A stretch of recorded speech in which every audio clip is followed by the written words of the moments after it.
Hello guys, this is Pradeep Bhagat. Welcome to my YouTube channel PK7P।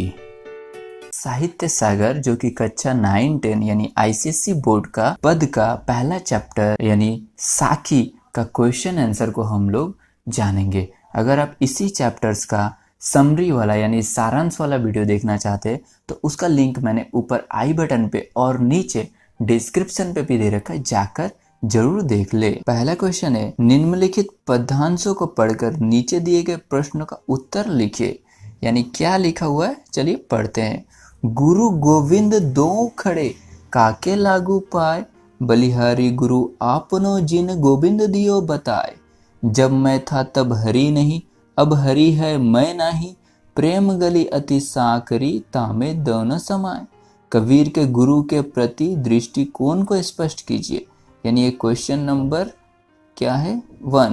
Kabir के गुरु के प्रति दृष्टिकोण को स्पष्ट करना है। आप अगर आपको यह वीडियो क्लियर नहीं दिखाई दे रहा है तो आप अपने वीडियो क्वालिटी को ऑटो मोड से 480 पिक्सल में कर लीजिए।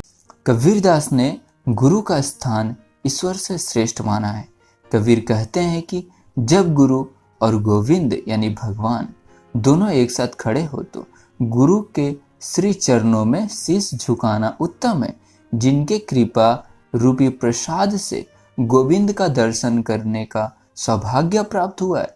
गुरु ज्ञान प्रदान करते हैं, सत्य के मार्ग पर चलने की प्रेरणा देते हैं, मोह माया से मुक्त कराते। आप सोचिए ना, अगर आपका गुरु भगवान के बारे में नहीं बताता तो क्या आप लोग भगवान के पास पहुंच पाते?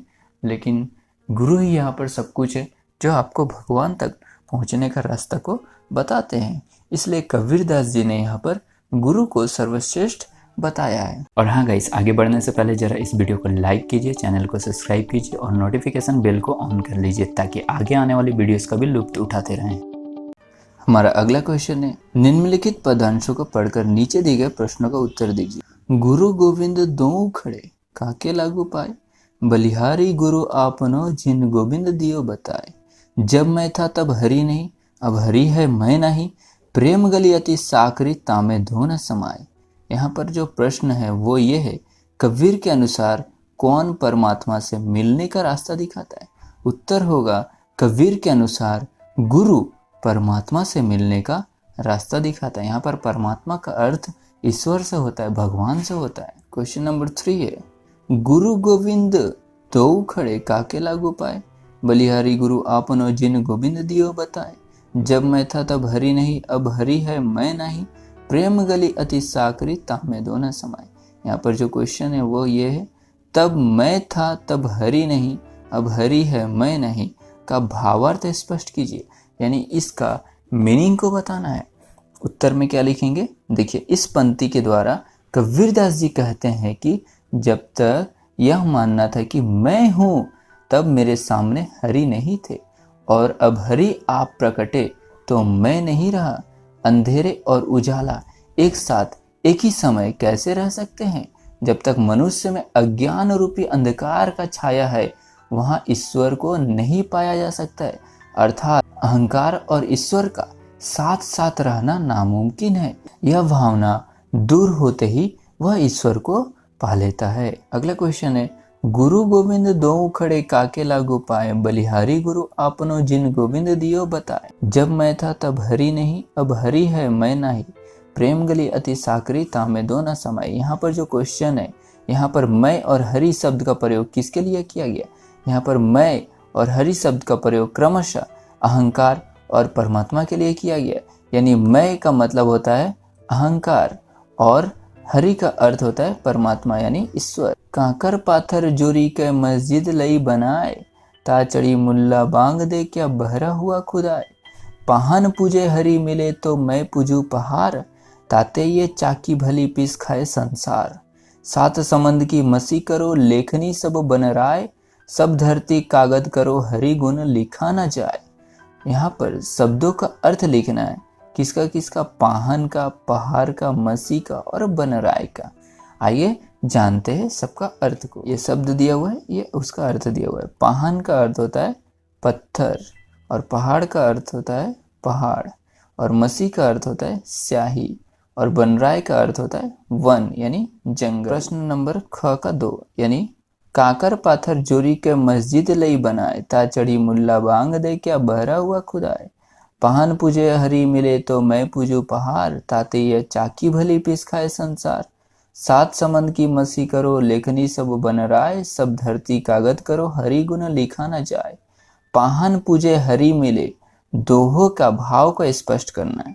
उसका भाव का मतलब होता है उसका अर्थ को बताना है। इस दोहे के द्वारा कवि ने मूर्ति पूजा जैसे बाह्य आडंबर का विरोध किया है। कबीर मूर्ति पूजा के स्थान पर घर की एक चक्की को पूजा करना को कहते हैं, जिनसे अन्न को हम लोग पीसकर खाते हैं।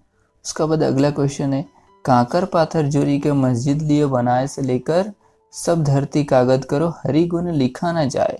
यहाँ पर जो क्वेश्चन है वो क्या है, ता चढ़ी मुल्ला बांग दे क्या बहरा हुआ खिदाए। इस पंक्ति में निहित व्यंग स्पष्ट कीजिए। व्यंग का मतलब हो रहा आलोचना। क्या आलोचना किया है कवि ने, देखिए। प्रस्तुत पंक्ति में कबीरदास ने मुसलमानों के धार्मिक आडंबर पर व्यंग किया है। एक मौलवी कंकड़ पत्थर जोड़कर मस्जिद बना लेता है और सुबह सुबह उस पर चढ़कर जोर जोर से बांग यानी अजान देकर अपने ईश्वर को पुकारता है, जैसे कि वो बहरा हो गया हो। कौन? ईश्वर। कबीरदास शांत मन से भक्ति करने के लिए कहते हैं। यानी अगर आपको ईश्वर को पाना है तो माइक से चिल्लाने से कोई फायदा नहीं है। अगर आप सच्चे मन से अपने दिल से उसे पुकारते हैं तो वह सामने आपके प्रकट होंगे।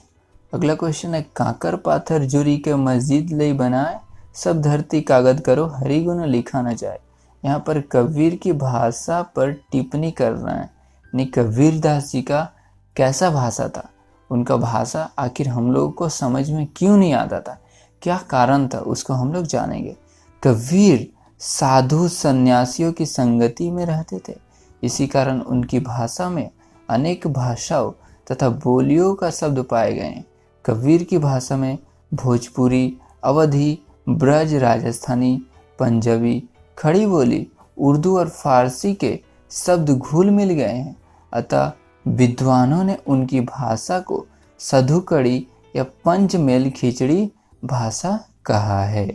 आई होप गाइस आप लोगों को यह वीडियो हेल्पफुल लगी। फिर भी आपको कोई डाउट्स है तो आप हमें फेसबुक, इंस्टाग्राम या ट्विटर पे फॉलो करके आप हमारे साथ जुड़ सकते हैं।